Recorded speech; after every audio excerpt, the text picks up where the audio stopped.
following message is transmitted at the request of the Kentucky State Police. At the request of the Kentucky State Police, the Kentucky Emergency Alert System is activated to assist in the broadcast of an Amber Alert. An Amber Alert has been declared. Repeating, an Amber Alert has been declared. Legend Gibson, an 11-month-old child from Clay County, is believed to have been taken by non-custodial parents, Sarah Brumley and Dustin Gibson. Parents were last known to have been driving a Lincoln MKZ white in color, approximately a 2010 model. At this time, we do not have any further information on the vehicle.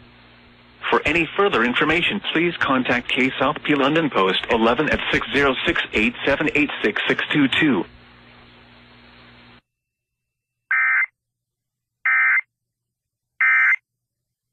And we don't